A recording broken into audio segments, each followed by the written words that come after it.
안녕하세요. 인생도 공부가 필요해 인공필 라디오에 방문해 주셔서 감사합니다. 오늘은 72세로 충청남도 태안에 거주 중이신 윤정희 할머니의 사연을 소개해 드리겠습니다. 여러분들도 한번 들어보시고 윤정희 할머니께 따뜻한 위로의 말씀이나 따끔한 조언 댓글로 남겨주시면 감사하겠습니다.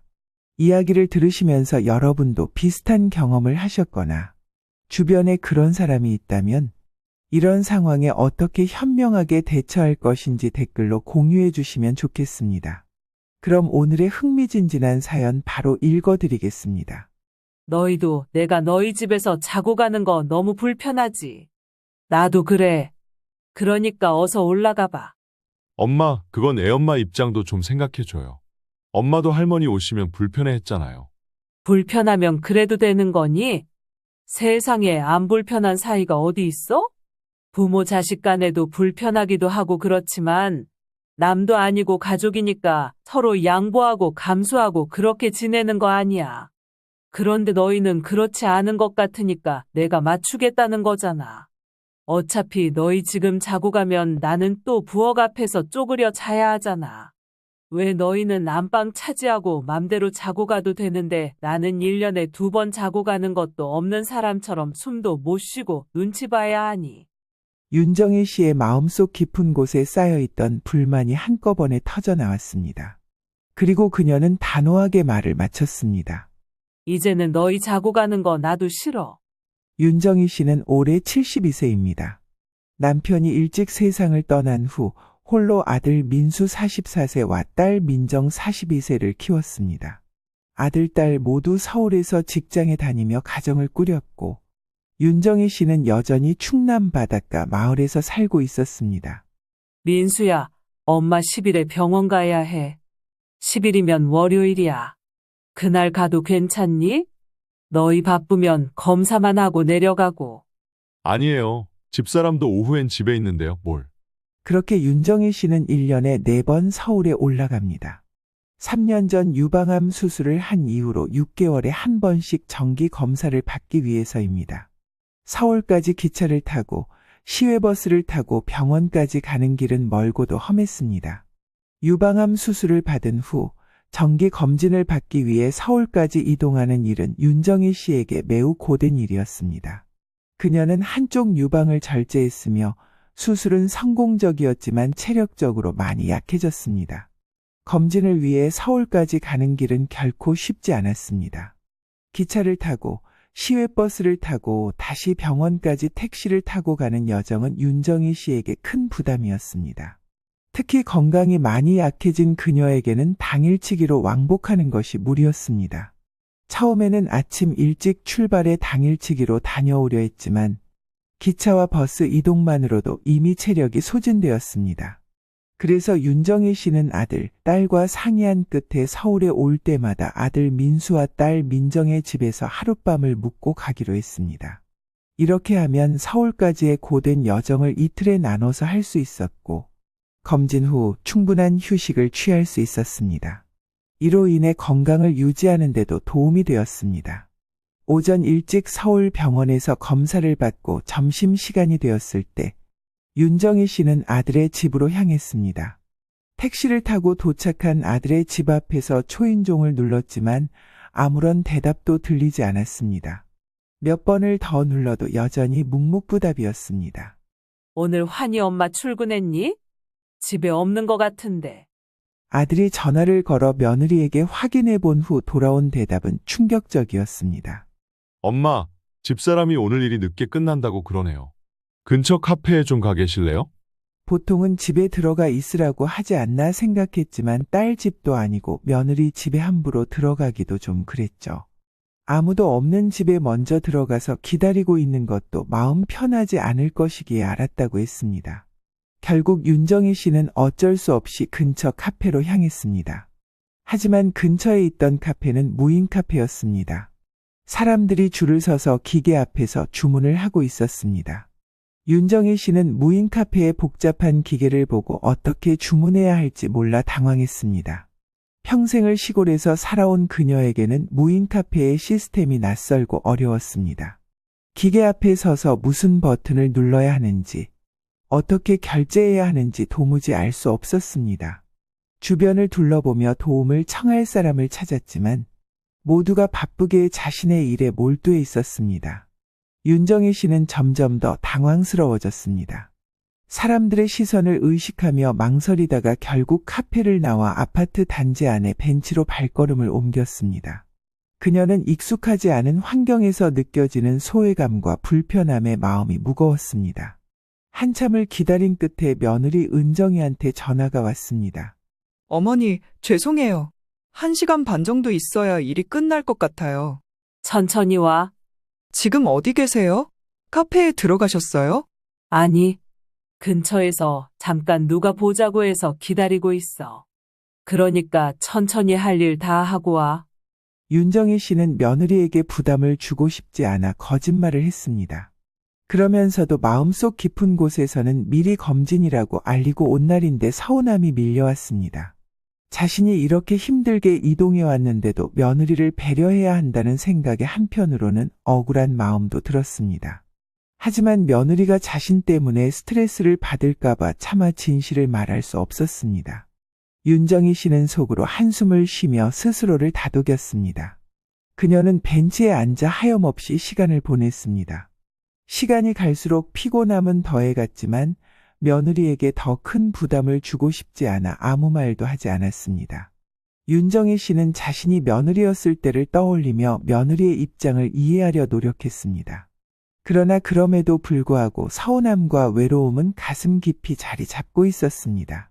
쉼터에 앉아 한참을 기다리던 윤정희 씨는 시간을 보내기 위해 딸 민정에게 전화를 걸었습니다. 그녀는 딸과의 통화에서 자신의 상황을 설명하면서도 딸에게 걱정을 끼치지 않기 위해 최대한 밝게 말하려고 노력했습니다. 엄마, 왜요? 무슨 일 있어요?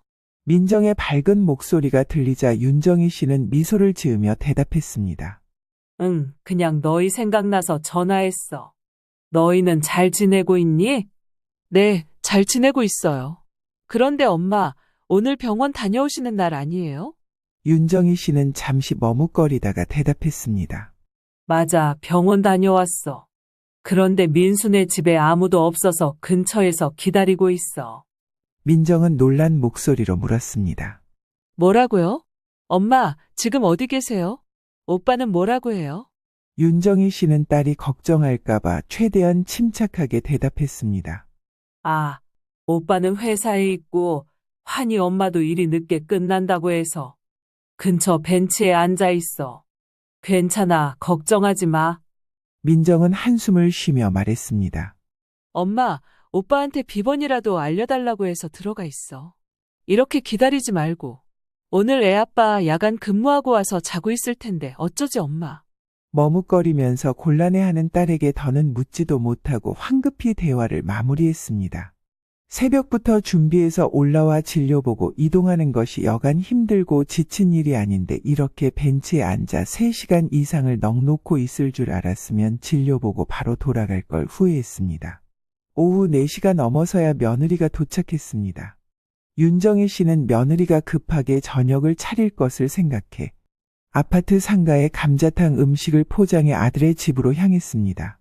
집에 도착해 음식을 건네고 나서야 아들 민수가 퇴근해 돌아왔습니다.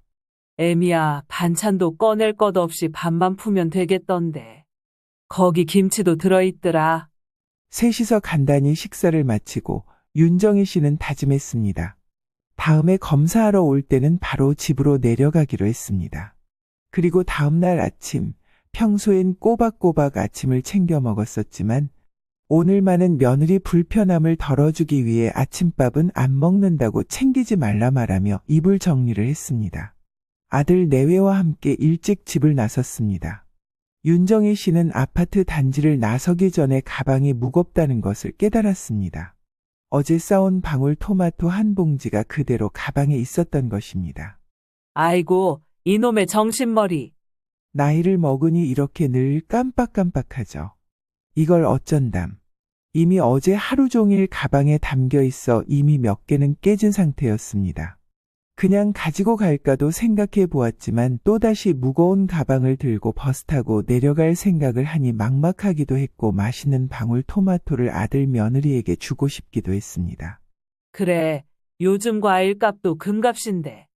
윤정희 씨는 다시 뒤돌아섰습니다. 다행히 아들이 며느리와 함께 서 있는 것을 보았습니다.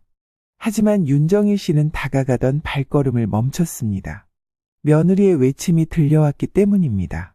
당신은 왜 당신만 생각해? 어머니 서울 오실 때마다 우리 집 오는 거 싫다고 말했잖아. 그럼 어쩌냐고. 지난번에 엄마 쓰러지실 뻔했잖아. 엄마 무리하면 안 돼. 아니, 아가씨네 가면 되잖아. 어머니도 며느리보다 딸이 편하실 거 아니야. 매제가 교대 근무라 낮에는 자야 한다고 공평하게 한 번씩 할 수밖에 없었잖아. 차라리 병원 근처에 숙소를 잡아드리면 어때? 아니 어떻게 그러냐. 당신은 엄마한테 그렇게 말할 수 있어?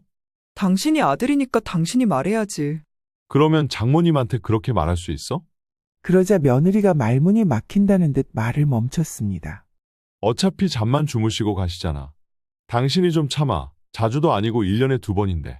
아니, 잘 곳도 없고 거실에 누워서 계시는 것도 불편하고, 오시면 청소도 해야 되고 식사 준비도 해야 되고 얼마나 신경 쓰이는 줄 당신이 알기나 해. 버스 타고 가면 저녁 때 도착하실 수 있는데 왜 굳이 남의 집에서 자고 가시려는 거야? 남의 집은 좀 심하지 않냐? 아니, 그렇잖아. 아침 일찍 오셔서 검사하시면 집에 충분히 가실 수 있잖아. 그리고 어머니 집이 아니면 남의 집이지 뭐. 너는 아무리 그렇다고 집에 없는 척을 하냐? 어머니가 평소보다 빨리 오셨잖아.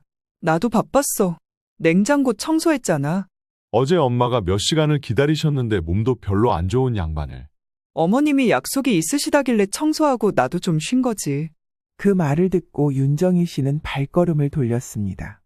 더 이상 그들의 대화를 듣고 싶지 않았습니다. 손이 덜덜 떨리고 숨 쉬는 게 힘들었습니다.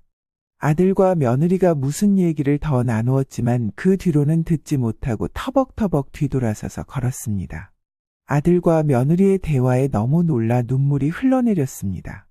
그리고 또 잠시 시간이 지나자 분노가 차올랐습니다. 택시 정류장도 지나쳐서 한참을 걷다가 보이는 버스 정류장 벤치에 앉았습니다. 머릿속에는 아들과 며느리의 대화가 계속 맴돌았습니다. 처음엔 멍하니 정신이 없는데 서서히 제정신으로 돌아오자 윤정희 씨는 정신을 차리고 터미널로 향했습니다. 마음속에는 억울함과 서운함이 가득 차 있었습니다. 서울까지의 긴 여정, 병원에서의 힘든 검사, 그리고 아들 집에서 느낀 냉대가 그녀의 마음을 짓눌렀습니다. 버스를 타고 집으로 가는 길, 그녀는 울적한 마음으로 딸 민정에게 전화를 걸었습니다. 하지만 이 전화는 하소연을 위한 것이 아니었습니다. 윤정희 씨는 아들의 말이 떠올라 딸도 자신이 집에 오는 걸 싫어할까봐 걱정이 되었습니다. 그녀는 아니길 바라며 딸이 전화를 받길 기다렸습니다. 엄마, 왜? 출근했지? 잠깐 통화 가능해? 민정의 밝은 목소리가 들렸지만 윤정희 씨는 마음이 무거웠습니다. 응, 말해. 이제부터 병원에 올라올 때는 너희 오빠네서 안 자고 너희 집으로 가려는데 괜찮아? 민정은 잠시 침묵했습니다. 그녀의 머릿속에는 여러 가지 생각이 오갔습니다. 민정은 엄마가 오시는 게 불편하다고 솔직히 말하고 싶었지만 그럴 용기가 나지 않았습니다. 응. 결과 들을 때 말고 검사할 때도? 그러니까 1년에 4번 너희 집에서 자는 거지. 윤정희 씨는 조심스럽게 물었습니다. 딸의 대답을 기다리는 시간이 길게 느껴졌습니다. 하지만 윤정희 씨는 딸의 생각이 궁금해져 없는 말을 지어냈습니다. 나도 내 오빠네보다는 너희 집이 더 편하기도 하고. 민수네는 수험생도 있으니까 눈치가 좀 보이네. 민정은 쩔쩔매며 대답했습니다. 새언니가 뭐라 그랬어? 그게 아니라 딸이 더 편한 거지. 민정은 말을 흐렸습니다.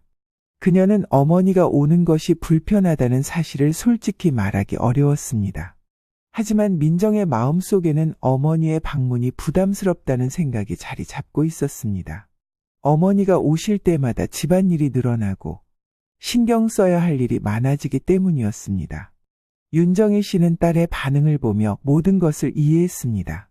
친딸조차도 부모가 오는 것을 불편해하는데 며느리가 좋을 리 없었습니다. 그녀는 이제 자식들의 뜻을 다 알았습니다. 그래서 마음을 고쳐먹기로 했습니다. 병원 갈 때도 자식들의 집에 들르지 않기로 결심했습니다. 자식들의 집은 이제 남의 집처럼 느껴졌습니다. 윤정희 씨는 마음속으로 다짐했습니다. 자식들을 멀리 사는 남이라고 생각하고 살기로 했습니다. 며느리처럼 말이죠. 그녀는 이제 자식들에게 더 이상 의지하지 않기로 했습니다. 자식들도 부모를 부담스러워한다면 차라리 남처럼 대하는 것이 더 나을 것이라 결심했습니다. 추석이 다가왔습니다. 윤정희 씨는 예년과는 다르게 이번 명절을 맞이할 준비를 하지 않았습니다. 예전 같으면 며칠 전부터 장을 보고 음식을 준비하며 바빴을 텐데 이번에는 마음을 굳게 먹고 아무 준비도 하지 않았습니다. 아들 민수와 며느리 은정, 손주들도 도착했습니다. 자식들은 환하게 웃으며 어머니에게 인사를 건넸습니다. 엄마, 안녕하세요. 잘 지내셨죠? 윤정희 씨는 미소를 지으며 자식들을 맞이했지만 집안에 들어선 자식들은 무언가 이상함을 느꼈습니다. 예년과는 다르게 부엌은 조용했고 식탁 위에는 아무것도 차려져 있지 않았습니다. 민수가 가장 먼저 입을 열었습니다. 엄마, 음식 아무것도 안 했어요? 명절인데. 윤정희 씨는 차분하게 대답했습니다. 올해부터는 그냥 안 할련다. 나가서 먹으려면 먹고 집에서 먹으려면 먹고 나는 생각 없다. 자식들과 며느리는 당황했습니다. 그들은 어머니가 차려준 음식을 먹는 것이 당연하다고 생각했기 때문입니다. 엄마, 무슨 일 있으세요? 왜 갑자기 음식을 안 하셨어요? 윤정희 씨는 고개를 저으며 대답했습니다. 이제 너희들도 성인이고 각자 가정이 있으니까 나한테 너무 의지하지 말라는 의미야. 그리고 나도 이제는 좀 쉬고 싶어. 자식들은 어머니의 갑작스러운 변화에 놀랐습니다. 그들은 어머니가 자신들을 위해 항상 음식을 준비해주고 모든 것을 챙겨주는 것이 당연하다고 여겼기 때문에 어머니의 행동이 이해되지 않았습니다. 결국 며느리가 한숨을 쉬며 일어나 부랴부랴 냉장고를 열어 간단한 식재료를 찾아서 식사를 준비했습니다. 민수는 불고기를 굽고 은정은 냉장고에서 남은 반찬들을 꺼냈습니다. 분주하게 움직이며 간단하게 식사를 준비했지만 그 과정에서 어머니의 빈자리가 크게 느껴졌습니다. 식사를 마친 후 자식들은 자연스럽게 설거지를 하려고 했습니다. 하지만 그동안 명절마다 어머니가 설거지까지 다 해주었기 때문에 자식들은 어머니가 이번에도 설거지를 할 것이라고 생각했습니다. 그러나 윤정희 씨는 소파에 앉아 고개를 저었습니다. 너희가 한 거니까 너희가 치워. 나는 오늘은 그냥 쉴 거야. 자식들은 또 한 번 당황했습니다. 어머니가 이렇게 단호하게 말하는 것을 본 적이 없었기 때문입니다. 그들은 어머니의 변화된 모습을 이해하기 어려워했습니다. 그래요, 엄마. 그럼 저희가 알아서 치울게요. 아들은 며느리 눈치 보랴, 엄마 눈치 보랴 안절부절 못하는 게 보였습니다. 하지만 그 과정에서 자식들은 어머니의 행동에 의아함을 느꼈습니다. 설거지를 마친 후 자식들은 거실로 모였습니다. 그들은 어머니가 소파에 앉아 있는 것을 보며 여전히 낯설게 느꼈습니다.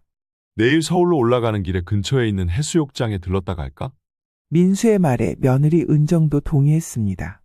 그래, 오랜만에 바다 좀 보고 가죠. 차 막히기 전에 가려면 내일 그러면 엄청 일찍 나가야 될 텐데. 우리 네 식구 오랜만에 바다 보네. 그러게, 서울에서는 바다 볼 일이 없으니까. 엄마, 내일 아침밥은 좀 일찍 차려줘요. 빨리 먹고 갈게요. 어색한 분위기를 없애려 아들 며느리가 대화를 했지만 그 안에는 윤정희 씨와 함께 바다를 보러 가자는 이야기는 또 없었습니다. 항상 그랬던 것 같습니다. 휴가 때도 바다 구경한다고 와서 지들끼리 놀다가 잠만 자러 온 적도 있습니다. 이제 윤정희 씨는 단호하게 말했습니다. 다 먹었니? 너희는 이만 가봐라. 어딜요? 너희 집에. 늦었으니까 부지런히 운전해서 가야겠다. 부산도 하루 만에 다니는 세상인데 그렇게 멀지도 않은데 남의 집에서 잠까지 자고 가려고 하니. 아들과 며느리 표정이 울그락불그락해졌습니다. 진짜 오늘 왜 그래요? 자고 가야지. 지금 시간도 늦었고 명절인데. 아니야. 뭐가 늦었어? 지금 올라가면 금방 도착하지. 그리고 나 불편해서 밤새 신경 쓰느라 못 자. 너희 자고 가면 나는 또 부엌 앞에서 쪼그려 자야 하잖아. 너희 가면 편히 내 방에서 자련다. 윤정희 씨는 자식들에게 결심한 바를 전했습니다. 나도 오늘 너희 온다고 했을 때 집에 없는 척 할까 생각하다가 사람의 도리가 아닌 것 같아 문 열어준 거야. 너희 자고 가는 거 이제 나도 싫고 불편해. 너희만 싫고 불편할 줄 아냐. 아들 민수는 당황하며 말했습니다. 엄마, 그건 애 엄마 입장도 좀 생각해줘요. 엄마도 할머니 오시면 불편해 했잖아요. 윤정희 씨는 단호하게 대답했습니다. 불편하면 그래도 되는 거니? 세상에 안 불편한 사이가 어디 있어? 부모 자식 간에도 불편하기도 하고 그렇지만 남도 아니고 가족이니까 서로 양보하고 감수하고 그렇게 지내는 거 아니야. 그런데 너희는 그렇지 않은 것 같으니까 내가 맞추겠다는 거잖아. 왜 너희는 안방 차지하고 맘대로 자고 가도 되는데 나는 1년에 2번 자고 가는 것도 없는 사람처럼 숨도 못 쉬고 눈치 봐야 하니. 민수는 어머니의 말에 당황하며 변명했습니다. 왜 그렇게까지 말씀하세요? 잘못했으니까 화 푸세요. 그러나 윤정희 씨는 고개를 저었습니다. 됐어. 너도 똑같아. 차라리 불편하니까 자고 가지 말라고 말을 했으면 내가 조금 서운하긴 해도 이해했을 거야. 내가 가족이긴 한 거니 남이나 마찬가지인 거지. 그런 얘기까지 오갈 정도면 나를 어떻게 생각하는지 내가 분명히 알겠다. 차라리 우리 서로 먼 친척이라고 생각하고 지내는 게 좋겠다. 그럼 가끔 보면 반갑기라도 하지. 서로 예의 지키고 불편하니 잠은 집에서 자고 나도 병원 갔다가 너희한테 들리지 않으마. 이게 너희들이 원하는 거잖니? 어때 이제 속이 시원하니? 며느리 은정은 어머니의 말에 억울한 표정으로 대답했습니다. 어머니도 며느리였던 때가 있으셨잖아요. 오신다고 하면 3-4시간씩 청소해요. 냉장고 청소도 해야 하고요. 그렇게 정기적으로 오시는 거 사실 불편했어요. 윤정희 씨는 억울한 표정으로 반문했습니다. 내가 언제 냉장고 문이라도 열어본 적이나 있니? 혹시 너 기분 나쁠까봐 벌벌 떨었다. 그리고 나 너희 집 놀러 간 거 아니다. 몸이 아프니까 하룻밤 좀 신세진다는데 그게 그렇게 질색할 일이야? 너희는 휴가 때도 바다 구경한다고 와서 너희끼리 놀다가 잠만 자러 온 적도 있잖냐. 그런데 왜 부모라는 이유로 그런 취급을 받아야 하니? 가족이 아니라 피 안 섞인 이웃이라고 하룻밤은 웃으면서 재워주겠다. 이제 잔말 말고 얼른 나가봐. 피곤하다. 일찍 쉬어야겠어. 너희도 알다시피 내가 아직 완치된 게 아니라 암 환자니까 신경 쓰이게 하지 말고 빨리 가라. 윤정희 씨는 일어나서 자식들을 모두 집 밖으로 쫓아냈습니다. 사실 손주들까지 있는데 이렇게까지 하는 게 속이 후련한 것만은 아니었습니다. 하지만 그날의 비참한 심정을 떠올리며 윤정희 씨는 결심을 굳혔습니다. 내가 자식을 생각하는 것만큼 자식이 나를 생각해 주길 바란 것도 아니었어. 하지만 남보다도 못한 것 같은 취급에 나도 똑같이 하기로 했어. 그렇지 않으면 계시옥 같은 취급을 받으며 살아갈 테니까. 내일은 민정이 올 텐데 딸도 똑같이 쫓아내야 하는지 아니면 이런 내 마음을 알려줘야 하는지 이런 생각들조차 스트레스였습니다. 윤정희 씨의 결심을 굳건히 했습니다. 자식들에게서 번갈아가며 전화가 오고 문도 두드렸지만 한동안은 거리를 두고 생각하기로 했습니다. 윤정희 씨는 이제 자신을 위해 시간을 보내기로 했습니다. 그녀는 자식들과의 거리 두기를 통해 마음의 평화를 찾고 자신만의 삶을 살아가기로 결심했습니다. 스트레스로 인해 건강이 더 나빠지지 않도록 신경을 끊고 살아가기로 다짐했습니다. 자식들이 자신의 결정을 이해하고 받아들일 때까지 그녀는 자신의 결심을 굳게 지키기로 했습니다. 이제는 내가 나를 위해 살 때야. 자식들에게 의지하지 않고 나 자신을 돌보며 살아가겠어. 윤정희 씨는 마음의 문을 닫고 자신을 위해 새로운 길을 걷기 시작했습니다. 자식들이 그동안 자신을 어떻게 대했는지 깨닫고 스스로를 위해 더 나은 삶을 살아가기로 결심한 그녀는 앞으로의 시간을 소중히 여기며 살아가기로 다짐했습니다.